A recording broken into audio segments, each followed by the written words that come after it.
Hello, WFG teammates. We're here in the Atlanta studio with a live audience to do specific training on our business format system. Our goal is to help you understand the principles and the keys that will help you succeed here at WFG. You know, we have a vision, we have a mission, but we have a system. Our vision is to build the fastest growing, soon to be largest, most dynamic, well-respected financial services organization in the entire industry. Our mission is to help families become financially secure. That's a mission that motivates. I was thinking a little earlier about all the causes. There's many great causes in this world. There are great health causes and charitable causes and religious causes. But from a business standpoint, I don't think there's a greater cause than that of helping families become financially secure. And we have a system. Our system is so critical, you all. It's important that you understand our system is the vehicle that'll help us achieve our vision and our mission. The dictionary describes a system as a set of interrelated ideas or principles, and that's what we have at WFG. We have a system that's duplicatable, it's transferable, it's interrelated ideas that help you understand how to prospect, how to make sales, how to recruit, getting your people licensed, and going all the way through our training system. It's a retention system, it's a leadership development system. And all these things can help you in building your business and becoming successful here. I've long been taught that you find a plan that works, and our system works, our plan works. You do it over and over again. I've been taught that the rapid repetition of the right, simple things can lead you to an inevitable explosion in our business. And then you develop a cookie-cutter exactness, a coachability to do it exactly like others are teaching, and again, you can succeed. I believe the size of your success is inseparably connected with the size of your belief in our company, your belief in our cause, and your belief in our business format system. There's 5 of our best leaders, our greatest leaders, that are going to be training you today on these business format system steps, these 6 steps that can lead you to success. And I believe if you'll learn those steps, if you'll focus, work hard, master the implementation of these, and then get good at teaching them to others, you can build an incredible business here, you can help others build a great business here, and your dreams can come true here at WFG. Hey, good afternoon, everyone. I'm very excited to be here today. We're talking to you about the 6 steps, the business format system. And I feel that I probably have one of the most vital steps in the entire 6 steps of the business format system, which is prospecting. You know, when I first started in this company, I was trying to figure out how to build my company and build this business with World Financial Group. And they told me I had to have a business plan. I didn't know what that really was. And I started to figure out who I wanted to contact or how do you get clients and stuff like that. And one thing I did, and I learned as I started to read the business format system manual, is that I wanted to talk to my sister and my cousins and my family members, but I just didn't think that I had the credibility to do that. And so I deleted a lot of names. I just didn't want to talk to them about our company or this company that I'm working with. And so one thing I want to encourage all of you to do is that you need to put together a top 25 list, okay? And when you put this top 25 list, I want you to add names to this top 25 list and never delete names, you know? I want you to understand that we've got a memory jogger available for you so you can go back and add these names to your top 25 list. And as you're putting all these names down, I mean, we have in that memory jogger, you'll see different people that you never even thought, for certain people you may have forgotten that really needs to see and hear our story with World Financial and World Financial Group. And so one thing that I want to really encourage you to do is sit down with your leaders, okay, and your marketing directors and different field trainers that are in your office and in the field with you, and sit down and write down all these names and don't delete anybody's names. And we have a certain type of profile that we're looking for you to identify and put down on this list. And one thing I did when I first started in the company is I started writing down people that were unemployed and, you know, they were real young and wasn't business savvy. And so we have a profile that you want to look at. The 7 or 8 steps now, or the 8 profiles that we have is number 1, you want to find out people that are at least 25 years of age, that are married with children, they have homes, and they're dissatisfied with their profession or their work, and they're ambitious and motivated, and they have that entrepreneurial mindset, you know. And to me, of all those different things, it's not particularly are they a homeowner or do they have children. To me, out of those 7, 8 things, I think the most important ingredient there is if they're dissatisfied. I always felt that I have someone in my office, a very young lady, who did not meet those criteria. She was relatively young when she first started. She was 23 years old. She was not married, didn't have a home. She had a job, though, and she was not making $50,000 or $40,000.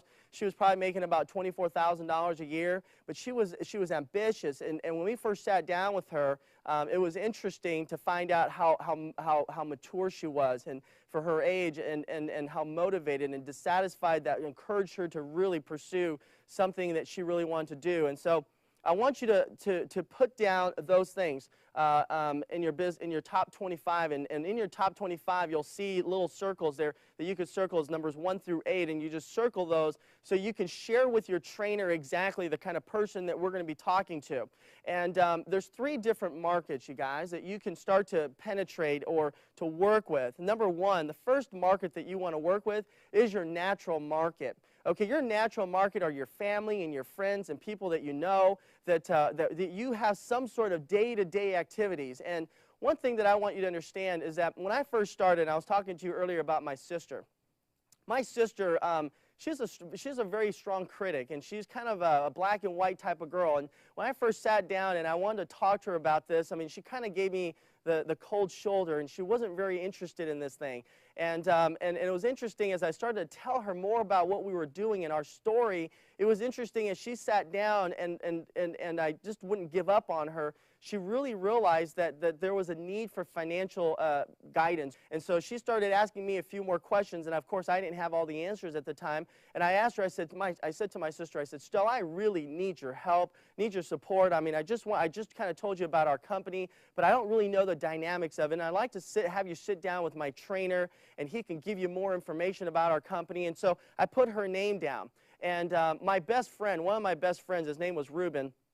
And it was interesting because when I called Ruben, he wasn't very excited either. You know, he just kind of asked me about my background. John, you don't have experience in financial services. And I said, that's okay. I'm learning. I'm trying to get into a new profession, a new career.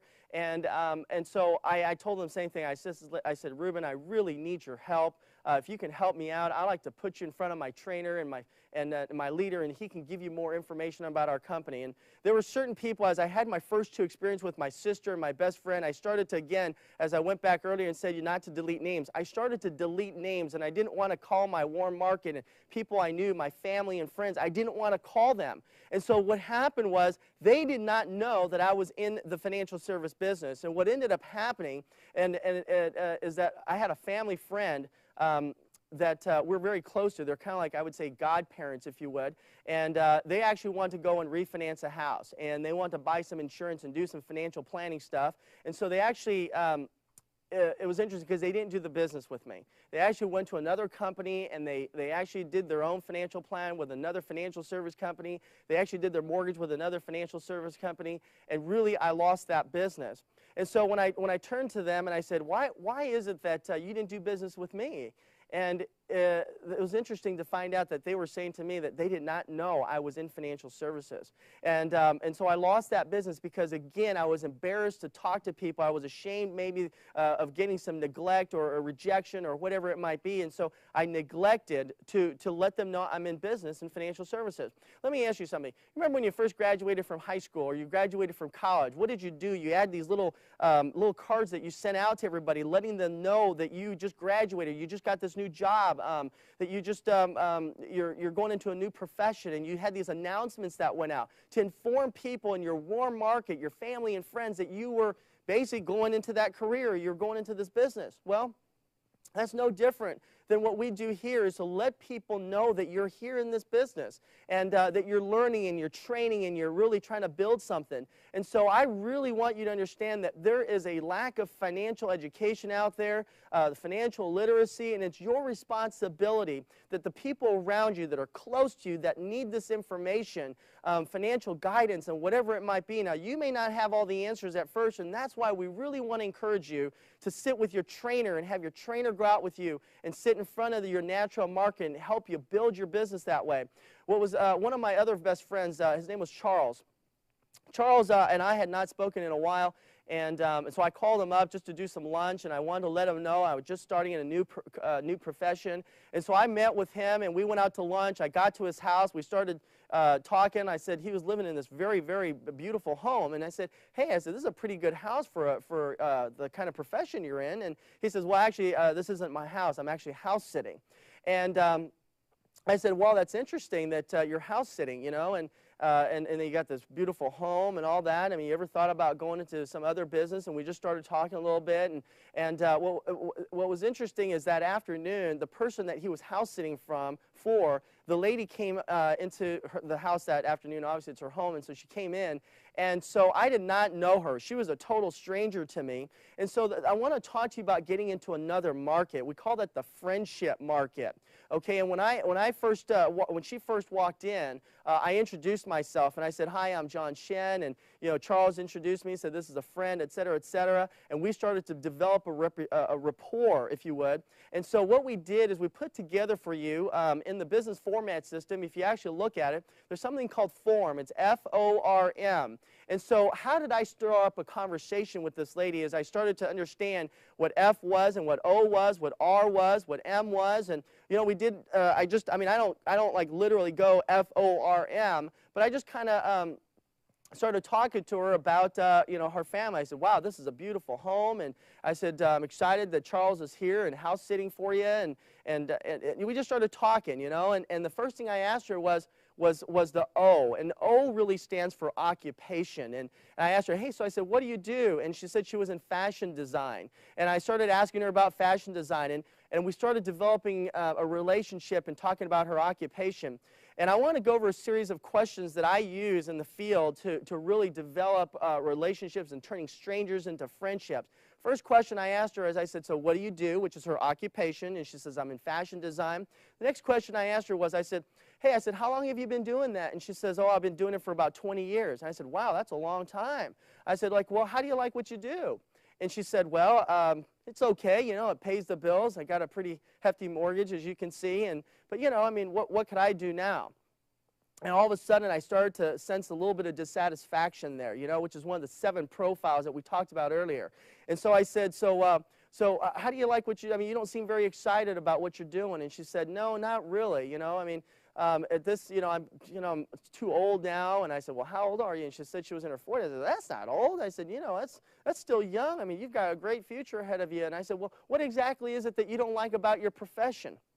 And she says, well, it's just long hours. It's very tedious, and it's stressful. We have time guidelines, this and that, and she just didn't seem very happy with what she did. And I said, well, let me ask you something. I mean, now that I found out what her dissatisfaction was, it gave me an opportunity to start talking to her about M, which is her message, which is our message. When I piqued her interest, I said, you've got great people skills, and you seem very motivated. You seem like a very well business-rounded individual. I said, our company is looking for people just like you, and we're expanding all over the 50 states and internationally into Canada and stuff. And wow, I said, you know what, I'd like to sit down with you. I don't have all the information, but I do know that my manager, he's a marketing director with the company. I'd love to have him sit down with you and tell you more about our company and the opportunities. And that was kind of it. I just kind of planted a seed. And it was really interesting because within 2 days, she called me back. I didn't even have to call her. She called me back to find out more information about our company. And so that kind of gives you an idea of how to work that O and that occupation, And the other thing that was interesting is I went to a car wash one time. And we're sitting out there at a car wash. I'm sitting there mid-afternoon, just sitting there, and a bunch of people were getting their car washed at the same time, and we're starting to have this relationship. And I looked at a few people out there, and we kind of had eye contact, and I kind of said to one of the ladies, I said, hi, how are you? And she said, well, I'm doing great. I said, so what do you do? And we went down to O, and we started, and she says, I'm in real estate. I said, wow, that's great. That probably gives you an opportunity to get out in the field more and not just stay behind a desk. And she says, oh, yeah. She says, I can't stand behind a desk. I mean, I've got the personality. I got to get out in the, in the open and stuff. And I thought, well, that's great. And I said, so what does your husband do? Are you married? And she said, well, yeah, my husband's, I'm married. And I said, well, what does your husband do? And it turns out he's an engineer. And I said, well, that's great. You have a family? You have children? And she started saying, well, yeah, we have 3 kids. And I said, well, that's great. I said, I've got 4 kids. And we just started talking, and we started talking about family. And all of a sudden we started talking about how hard it is to raise children, and because we're never prepared to raise children. And we started talking about it. She said, I know. We started talking about babysitters, and what we have to do is take them to games. And we just really started building this rapport, you know. And all of a sudden I started taking this stranger and turning her into a friend, and we started having this great common ground. All of a sudden I said to her, I said, how do you like what you do in real estate? I mean, how long have you been doing it? She says, 2-3 years. Wow, that's great. I said, how do you like it? And she says, well, it's pretty hard, you know. I mean, you know, it's commission-based, it's this, and it's just hard to find the clients. And, you know, the company I work with, the training isn't all that great. And all of a sudden, guess what started happening again? I started to find what? Dissatisfaction, going back to the original seven things. And I said, you know what? Our company is looking for people just like you, you know, and I think we might have a solution for you. I mean, I don't make any guarantees, but I think that we have a very viable solution, but I don't have all the answers, and I'd like to maybe have you talk to my marketing director. He's one of the great leaders in the company. If you give me your name and number, you have a business card? And sure enough, she goes, yes, here's my business card, and all of a sudden, here's my cell phone. They gave me their cell phone. I handed it over to my leader, and my leader made the contact. We got it. And so I want you to understand that F is for family, O is for occupation, R is for recreation, and that's another great thing. Sometimes you might ask him, say, hey, what do you do for sport? Do you play golf? Do you do some tennis? What kind of activities, curricular activities do you do? And maybe you do martial arts, or you dance, or whatever it might be. And so I start to ask a lot of questions. And I want you to understand that our business, when you control the point of contact and when you're prospecting, you'll always want to make sure that you are the one asking questions. I've always learned that the person who asks questions is always in control.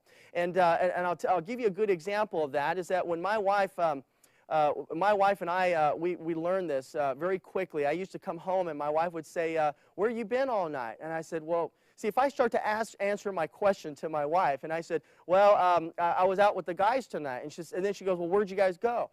We went to happy hour, we went to dinner, we went to a movie. Oh, what did you see? And so all of a sudden now my wife is in control of our conversation. And so one thing that I learned to do real fast is I started not to so much answer the questions, but answer questions with questions. So in other words, like this, my wife would say, well, where were you tonight? And I'd ask my wife, I said, well, where do you think I was? Well, she'd say, well, I don't know. So all of a sudden, who's got control now? I've got the control. You see, I'm the one asking questions. So I said, well, where do you think I was? And she says, well, I don't know. That's why I'm asking you. And I said, well, do you see how she redirected that question back to me? And I said, well, where do you think I was? And she says, well, I think you were probably out with the guys. And I said, exactly. But now my wife started learning how I started asking questions. So now she started asking me questions with questions. And it's kind of interesting because now I turn around and we have 4 children at home, and I come home and my wife says, where have you been? And I said, well, where do you think I've been? And she says, well, it concerns me that you're asking me where you think I was, and that's why I'm asking you that question. And so, well, the fact that you're asking me this question, honey, I'm concerned because I don't think maybe you trust me that I was out with the guys or something. And she says, well, should I be concerned? I mean, the way you're describing it. And so we're going back and forth. Of course, our children are having a field day because they're looking at mom and dad going back and forth. And so I want you to understand that you control your point of contact based on the questions you ask, and I always ask questions. One thing I want to reiterate again, which is, hey, what do you do? That's one of the greatest opening lines, which is occupation. Hey, what do you do? I'm a doctor. I'm an engineer. I'm whatever it might be. Next question is, how long have you been doing it? Another question is, you don't seem very excited about what you do. Because whenever you ask someone, how do you like what you do? I mean, the typical answer is it's okay, it pays the bills, you know, it's all right, it's temporary, and sometimes they say, oh, I'm just doing this right now part-time just to find something else. And so then the next question is, well, you don't seem very excited about it, and they say no, and then the follow-up question is, what are you not excited about that you do? And this is where they start to show their dissatisfaction with what they do. So now the next thing that I want you to understand, another market that we get into is called the friendship borrowing market. Okay, so far we've covered the natural market, which is your family, your friends, and again, it's so important to talk to them. Again, if you believe in what we do and the financial products and concepts that we offer and how this could perhaps enable, it could not that we're saying that every product we have can meet everyone's needs, but at least to sit down and put a comprehensive plan together and letting people know that you're in this field, and so when the time comes, because sometimes they may not be ready and they may always come back to you on a later time. time. So we know that we got to start to penetrate that natural market. The friendship market, which is turning strangers into friends. And then the last market I want to talk to you about is friendship borrowing. Friendship borrowing, and I want to identify this as, we have an acronym for you, and we want you to use this. It's STEAM. It's S-T-E-A-M, and you could allude to your business format system book, and you'll see something in there called STEAM.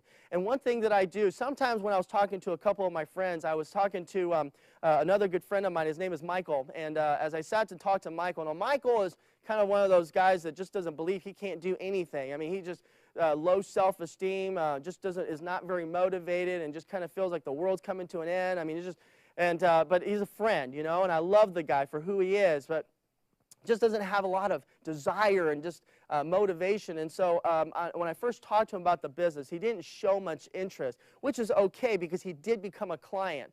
And so one thing that I did ask him is I said, hey, Mike, I said, I know that you're not interested in business, but let me ask you something. Do you know someone who might be a good salesperson? Do you know someone who's a good teacher, someone who's real enthusiastic and ambitious and motivated, money motivated, whatever it might be? And he said, hey, you know what? And I said, what? And well, he turned me to his sister. And his sister came into the business with me. Again, so I contacted the sister, and again, I got that from friendship borrowing because Mike may not have been interested, but his sister was. And I talked to his sister, and then she came in, and we started building. And guess what? We sat down with her, and then we started sitting down and building a business plan for her and putting a market together, you know. And the first thing we did is we got together, and we said, first thing we're going to do is get your top 25. And then she showed a little bit of reluctance because she thought that I just wanted her top 25 to get into her top 25, but it wasn't so much to get into her top 25. I wanted to help her to build her business and to build her company within World Financial Group. And so one thing that I did is I put down the top 25, and we started talking about working together and making phone calls. And so we sat down and we made these calls, and so all of a sudden that business started flourishing. So I want you to know that prospecting is not a difficult thing. It's very simple, but it's something that you're not used to. And as you start to do it more often, it becomes a day-to-day thing. It becomes a part of your day-to-day habit. And I'll give you a good example. I was actually on my way here to Atlanta to make this tape for you for this company and for this group here. And I'm very excited to put this tape together with you guys, this training video, because I think it's such a great thing. And we never had things like this when we were building our company within this company several years ago. But as I got here, from the time I left Los Angeles and coming into LA, I literally picked up 17 phone numbers. 17 phone numbers. And how did I do that? By friendship marketing, okay? And turning friends into strangers into friends. Let me give you an example. When I first got there to the airport at LAX, the first person I met was the lady who's standing behind the counter, the ticket counter, and it just happened that there was nobody in line, and so we just started a conversation, and she actually started a conversation saying, she said, when I first walked up, I actually had our company ring on, and she asked me, she says, hey, well, that's a pretty nice ring. She says, what is that? And I said, well, this is a ring that our company gives when you start to make $100,000 of income, and you know, if you add diamonds in there, it shows you additional $100,000 of income. And she says, wow. So she says to me, so what do you do? I said, well, I'm in financial services. And so now, remember one thing, if you know what their profession is, don't ask them what they do. So I asked her, I said, so how long have you been working here? And she said, well, I've been here for about 6 months. And I said, well, how do you like what you do? And so that was the whole thing. And that was my first person. And then when I got into the airplane, I started to talk to the flight attendant, and there were 2 flight attendants that I started to build that relationship with. And then I sat in a seat where there were 2 people sitting side by side, and I started to talk to them, and then then I got out, and then I started going. We went to out into the floor, and we talked to the baggage claim people. And I mean, there were so many different people. The guy who picked us up at the airport, we started talking to him. We got to the hotel. We talked to the ticket counter person. We went out and had dinner. We met that person. Now, we got all these different names, and all these different people are prospects that I can talk to. And I want you to understand that you cannot be afraid to talk to people. People are looking for opportunities, and you've got the ability to talk to people about our story and the opportunities that we have. And I want to just tell you guys how much I appreciate you, and I hope that this video and step 1 of what I've taught you here today will help you build an extraordinary business. Thank you so much for your time. We'll see you at the top. I'm excited to have a chance to share some ideas with you today about the approach and contact, which Most people would tell you inside the business format system may be the most important component inside our system is the ability to make approaches and contact people successfully in our business. One of the great opportunities